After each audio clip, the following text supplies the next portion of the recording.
महाराज जी, एक एक रामायण जी का वो बना रहे हैं कि आगे कभी भूकंप भी आता तो वो ना हो, 2600-2500 किलो की होगी।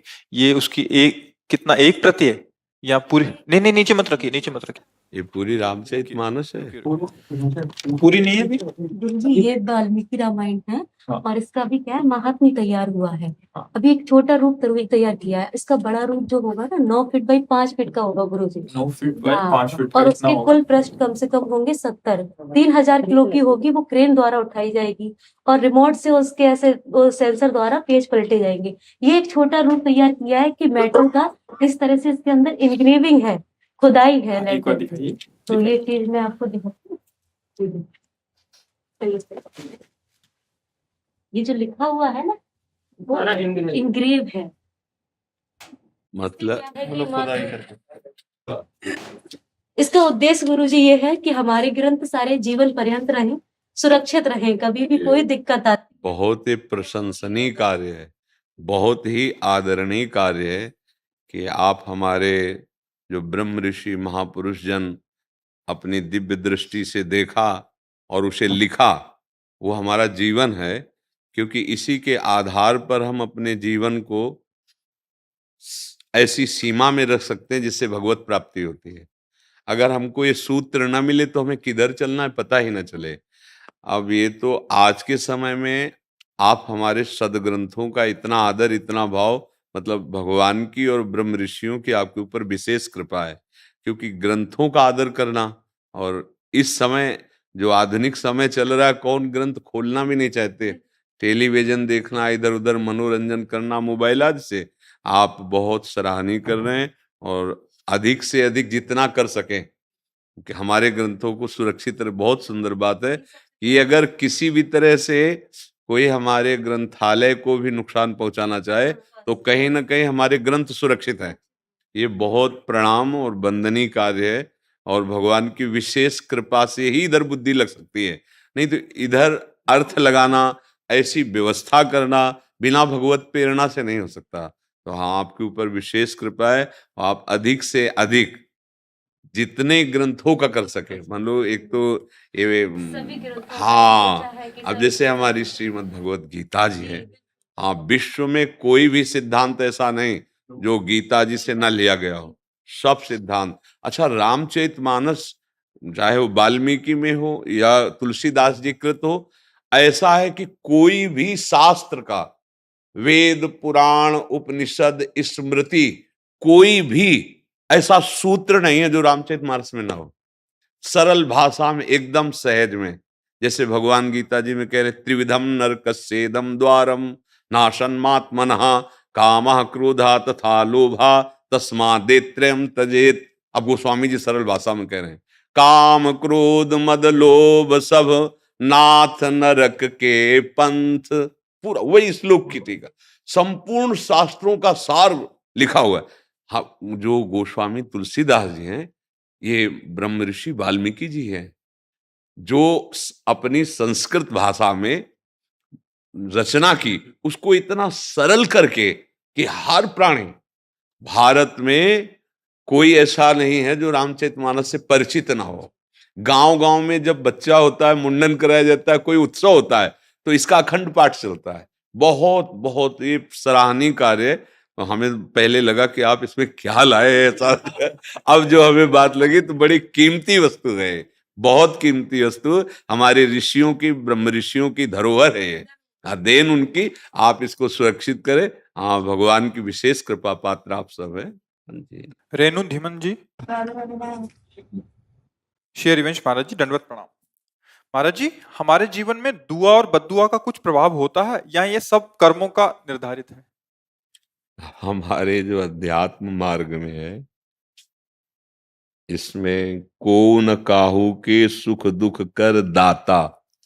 बद्दुआ से दुख होता है, और दुआ शब्द का मतलब आशीर्वाद ही होगा। क्यों? दुआ का मतलब आशीर्वाद ही होगा। बद्दुआ का मतलब बुरे वचन बोलना, उसको शापित, साप समझ लो। शास्त्रीय भाषा में साप या वरदान। दुआ बद्दुआ का मतलब तो ऐसा ही होगा ज्यादा तो, क्योंकि उर्दू शब्द है दुआ बद्दुआ, तो मुझे लगता है दुआ का मतलब आशीर्वाद और बद्दुआ का मतलब साप जैसे ऋषिजन देते थे, या कोई कटुवचन बोलकर जाओ तुम्हारा बुरा हो, ऐसा। तो हम शास्त्रीय भाषा की बात कहते हैं, को न काहू के सुख दुख कर दाता, और निज कृत कर्म भोग सुन भ्राता। कोई किसी को सुख दुख नहीं देता, अपने कर्म ही अपने को सुख दुख देते हैं। जैसे आप यहां चल करके आए, भावना कि भगवान के दास, जो भगवान के स्वरूप, भगवान के निज जन, आज हम संत दर्शन करेंगे, आज संत संग करेंगे। आपका सच्चा कर्म बन रहा है, आप भाव से आ रहे हो, आपका मंगल होगा। अब जो आपका मंगल होगा, उसमें हम प्रधान नहीं हुए, उसमें आप प्रधान हुए। आपने सोचा आज सत्संग सुनेंगे, भगवान के मार्ग में चलने की इच्छा से। अब आपने जो वचन पकड़ा और आपका मंगल हुआ, उसमें आपकी प्रधानता है, क्योंकि आपने वचन पकड़ा, आपने वचनों पर श्रद्धा की, आप आए, आपने भावना की। एक ये, अब वो अंदर से जैसे लग रहा है कि बाबा के पास गए, हमारा काम बन गया, या बाबा का आशीर्वाद, सत्य बात पूछिए, उसमें आपका प्रधान रोल है। आपकी भावना, आपकी श्रद्धा, आपका आना, घंटों इंतजार करना, ये आपका सत्कर्म बना। अब यही एक आदमी आता है, देखते हैं यार क्या चक्कर है। अब वो आया वहीं जहां कईयों को आनंद और शांति मिली, अब वो अशांत होकर निंदा करके अपने कर्म बिगाड़ कर दुख। तो क्या यहां से बद्दुआ उसको मिली? क्या यहां से दुआ मिली? नहीं, उसका विचार, उसकी भावना, उसका कर्म दुआ, और उसका विचार, उसका भावना, उसका कर्म बद्दुआ। उसका कर्म ही उसे वैसे बन गया। नहीं तो भगवान सबके हृदय में आनंद सिंधु विराजमान है, फिर दुख क्यों? स्वयं भगवान सबके हृदय में विराजमान है, जो आनंद समुद्र है। गोस्वामी जी लिखते, सबके हृदय अछत विकारी, पर सकल जीव जग दीन दुखारी। आनंद सिंधु भगवान सबके हृदय में विराजमान, फिर दुख क्यों हो, चिंता क्यों हो, शोक क्यों हो, भय क्यों हो? क्योंकि हम भगवान का भाव ही नहीं मानते। मनमानी आचरण करते हुए ऐसे कर्म कर रहे हैं जो हमें दुख प्रदान करे, चिंता प्रदान करे, शोक प्रदान करे। हाँ, भगवान के आश्रित होकर हम ऐसे कर्म कर रहे हैं जो हमें सुख प्रदान करे, निश्चिंतता प्रदान करे, और भगवत आनंद प्रदान करे। मुझे लगता है पूरे, जब हम फाइनल पे पहुंचते, तो अपना ही कर्म सुख और दुख देने वाला है। कहे नहीं, हमारे ऊपर गुरु जी की बड़ी कृपा है। तो वो कृपा तब हुई ना जब आपने श्रद्धा की, आपने वचन माने, आप उनकी शरण में गए, आप उनकी बात के अनुसार चले। तो इसमें मूल कौन हुआ? आप हुए। अगर आप ना माने, आप अश्रद्धा करें, तो भला फिर कोई बदल के दिखावे, नहीं बदल सकते। भगवान भी हृदय में बैठे, तुम्हें तभी बदलेंगे जब श्रद्धा करो, विश्वास करो, आत्मसमर्पण भगवान को करो, नाम जप करो। तब आप देखेंगे, तब आपको लगेगा बड़ी कृपा है, हमारा जीवन बदल रहा है, हमें बड़ा आशीर्वाद भगवान का मिल रहा है, हमारा जीवन बदल रहा है। क्यों? आपने श्रद्धा किया, विश्वास किया। भवानी शंकरो वंदे श्रद्धा विश्वास रूपिणो, याभ्याम बिना न पश्यंती। बिना श्रद्धा विश्वास के हृदय में विराजमान नहीं अनुभव में आ रहे। तो कर्म ही हमारा पूजा है, और कर्म ही हमें दुख सुख देने वाला, पक्का समझो। अगर आपके कर्म ठीक हैं, तो किसी से आशीर्वाद की जरूरत नहीं, सब कोई आशीर्वाद देगा। मान लो, जहां पर कृपा राम की हुई, तहां पर कृपा करे सब कोई। कृपा, जब आप भगवान की आज्ञा के अनुसार अच्छे कर्म कर रहे हो, जैसे गीता जी में आदेश है, संत जन जैसा करते, और बुरे कर्म, तो अपने आप दुख मोल ले रहे हैं। आपको कोई बद्दुआ दे, हमें कोई बद्दुआ, जा मर जा, मर जाएंगे क्या? हमारे अगर कर्म सही हैं, तो किसी भी ग्रह नक्षत्र, किसी भी विनायक, किसी भी शक्ति की ताकत नहीं कि हमें गिरा सके। अगर हमारे कर्म बिगड़ गए, तो कोई बना भी नहीं सकता, ये भी बात समझ लो। अब जैसे बोले हमने तो देवी की आराधना की, हमारा काम बन गया, आपका कर्म हुआ ना।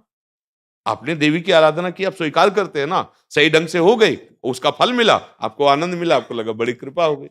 बात समझनी है, अपने सुख दुख का निर्माण हम स्वयं करते हैं। हाँ, कर्म बुरा किया, तुम्हें लगा कि अंतर ध्यान हो गया, कोई जाना नहीं, अब वो फल देने आएगा, तब तुम्हें लगेगा कि भगवान दुख दे रहे हैं। कर्म बहुत सुंदर आपका बना, और जब सुख देने आया और आप किसी संत के पास गए, भगवत मंदिर में, बोले उसी दिन से काम बनना शुरू हो गया, क्योंकि वो कर्म लागू हो गया शुभ। अब ये रहस्य ना जानने के कारण कोई निंदा करता है और कोई स्तुति करता है, लेकिन बात उसमें आप हैं मुख्य। आप ना चाहें तो आपका कोई उद्धार नहीं कर सकता, आप ना चाहें तो आपको कोई संसार से हटा नहीं सकता, आप लगे रहें। आपने चाह की, आप उधर चले, आपने प्रयास किया परमार्थ में, तो आप ऊंचाई पे चलने लगे। अब आप उसे कृपा समझो या कर्म समझो। अगर आप उन आज्ञा के अनुसार ना चलो तो कृपा तो सबके ऊपर भगवान की है। कह रहे सब पर मोरी बराबर दाया, सब मम प्रिय सब मम उपजाए। मेरे बच्चे हो, मैं सब पर बराबर प्यार करता हूं, फिर दुख क्यों? एक सुखी है एक दुखी है। बोले कर्म अवश्य में भोक्तव्यम कृतम कर्म शुभाशुभम, शुभ अशुभ कर्म का हम अपने कर्मों का सुधार करने आए हैं। ऐसे हम भागवतिक कर्म करें, निष्काम कर्म करें, जिससे हमारे कर्म बंधन नष्ट हो जाए और हम परम सुख स्वरूप भगवान को प्राप्त हों। अगर हम कर्म सही नहीं करेंगे तो किसी का आशीर्वाद नहीं। जैसे एक प्रसंग आता है, दत्तात्रेय अवधूत भगवान के अवतार हैं दत्तात्रेय जी, और वो कार्तिवीर्य नाम का जो 1000 भुजा जिसको मिली थी, शास्त्रावाऊ अर्जुन हयवंशी, उसने दत्तात्रेय जी की आराधना की, बहुत सी सिद्धियां प्राप्त की, बड़ा प्रभावशाली राजा हुआ, बड़ा बलशाली, 1000 भुजाएं थी। उसी के जब आचरण बिगड़ गए, श्री जमदग्नि जी के आश्रम की गौ अपहरण की रोका गया, अंततोगत्वा जमदग्नि जी का उसने वध कर दिया, तो पूरे उस वंश का भगवान परशुराम जी ने विनाश कर दिया। एक स्वरूप भगवान का अवतार दत्तात्रेय, उसको रिद्धियां सिद्धियां प्राप्त बहुत थी। वही भगवान का अवतार परशुराम जी, उन्होंने उसका विनाश कर। अब इसमें दुआ और बद्दुआ आप विचार करके देखो। उसके अच्छे कर्म, दत्तात्रेय जी की सेवा, आज्ञा का पालन, तो सिद्धियां और वैभव, बल, यश, कीर्ति। और उसका बुरा कर्म, एक महात्मा के आश्रम में मनमानी, उद्दंडता और भारी अपराध जो नहीं करना चाहिए, वो बड़ा अपराध, उसके वंश का विनाश। अब किस किस में बद्दुआ कहोगे, किस किस में दुआ कहोगे, कि दोनों भगवान हैं। दत्तात्रेय जी भी भगवान के अवतार, परशुराम जी भी भगवान के अवतार। तो समझ रहे हो ना, अगर इसमें फाइनल में आप विचार करके देखो तो उसके कर्म हुए ना, उसकी उन्नति का कारण उसका कर्म, और उसकी अवनति का कारण उसका कर्म। तो मुझे तो यही लगता है, भगवान आदेश करते हैं कर्मण्येवाधिकारस्ते मां फलेषु कदा, तुम अच्छे कर्म करो, फल की आशा न रखो, क्योंकि योगक्षेमम वहाम्यहम्, मैं स्वयं तुम्हें जो अप्राप्त है वो प्राप्त कराऊंगा, प्राप्ति की रक्षा करूंगा, कर्तव्य कर्म का पालन करो। तो हमें तो ऐसा अभी लगता है कि हमें कोई दुखी सुखी नहीं कर सकता, हमारे विचार, हमारे कर्म ही हमें दुखी सुखी करते। यदि हम भजन करें, अच्छे कर्म करें, भगवान का आश्रय ले लें, तो कोई हमें दुख प्रदान नहीं कर सकता। तभी तो जो भक्त जन है, बड़ी बड़ी दुख परिस्थितियों में भी प्रसन्न मुद्रा में आनंदित देखे जाते हैं, क्योंकि वो इन कर्मों को भगवान को समर्पित करके भगवद आश्रित हो गए। तो कोई भी दुख उनको छू नहीं पाता। मन ही तो दुख सुख का भोगता है, और मन भगवान चुरा लेते। भगवान का एक नाम है मन चोर। अब मन भगवान में लगा हुआ है, आनंदित है, शरीर में पीड़ा है, बाहर लोग निंदा करें या अपमान करें, उसको कोई फर्क नहीं पड़ता। तो हम अपने कर्मों को सुधारें, अपने आचरणों को सुधारें। सबसे बड़ा कर्तव्य कर्म पूजा यही है, जो भगवान आदेश कर रहे हैं कि ये ना करो, वो हम ना करें। जो संत जन आदेश करते हैं, जो हमारा हृदय कहता है कि ये पाप है मत करो, वो ना करो। कभी दुख नहीं आएगा, कभी दुख नहीं मिलेगा। अब ये शरीर रच गया वो तो आएगा, लेकिन अगर सही आचरण करोगे, नाम जप करोगे, सब ठीक हो जाएगा। हमको ही नाम जप करना पड़ेगा, हमको ही अपने आचरण सुधारने पड़ेंगे, तभी आशीर्वाद सबका अपने आप मिल जाएगा। और हम बुरे आचरण करेंगे तो कोई भी आशीर्वाद काम भी नहीं करेगा। दत्तात्रेय जी का आशीर्वाद काम नहीं किया, वही परशुराम जी के रूप में अवतरित होकर उसे नष्ट कर दिए। इसलिए कर्म ही प्रधान है। हम अच्छे कर्म करने वाले बने, और वो कर्म भगवान को समर्पित कर दें, और उन कर्म के करने में अहंकार न करके सोचें कि भगवान की कृपा से हो रहा है। संतों की कृपा से हो रहा है। तो अहंकार नहीं आएगा, बहुत बढ़िया मार्ग हमारे हृदय में भागवतिक प्रकाशित हो जाएगा, जिसे भगवदानंद परमानंद कहते हैं।